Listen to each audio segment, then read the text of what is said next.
బెంగ పెట్టుకోకమ్మా, వచ్చి నా వీపు మీద కూర్చో అన్నారు. అంటే అమ్మ చూసిందిట, పక్కున నవ్వింది. వానరుని యొక్క చేష్టితమును బయట పెట్టాడో. ఎందుకని? అప్పటికి స్వామి చిన్నవారై ఉన్నారు, పిల్లంత వారై ఉన్నారు. అమ్మ వచ్చిన వీపు మీద కూర్చో అమ్మా, 100 యోజనముల సముద్రాన్ని దాటించి ఆవలి ఒడ్డుకు తీసుకెళ్లి ప్రస్రవణ పర్వత శిఖరముల మీద కూర్చున్న రామచంద్రమూర్తి యొక్క పాదార విందముల యందు సమర్పించి కృతకృత్యుడనవుతానమ్మా అన్నారు. అంటే అమ్మ నవ్వి ఓ మాట అంది.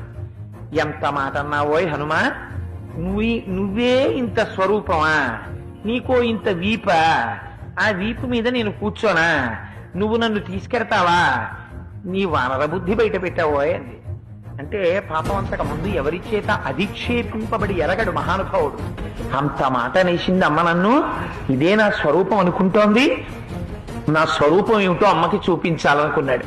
మెరుమందర సంకాశౌ భవౌదీప్తానల ప్రభ అగ్రతవ్యవతస్తే చ సీతాయా వనరోత్తమ.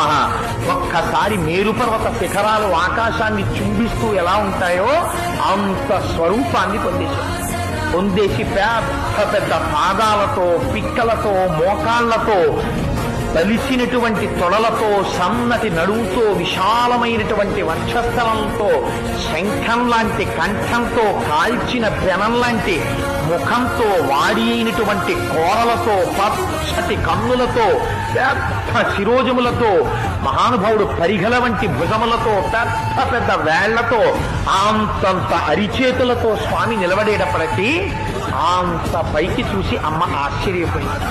నాయనా, నాకు తెలుసయ్యా నువ్వెవరవో. 100 యోజనముల సముద్రాన్ని నీ దర్శన సామర్థ్యమును ప్రకటించి దాటి వచ్చిన రోజునే గుర్తించాను నువ్వెవరో. ఇలా రాగలిగినటువంటి శక్తి ఒక్క గరుత్మంతుడికుంది, నీ తండ్రి వాయుదేవుడికుంది. నాయనా, నాకు తెలిసి నీకుందిరా. నువ్వింత సమర్థుడవు కాకపోతే రామచంద్రమూర్తి నిన్ను నా దగ్గరకు పంపరు.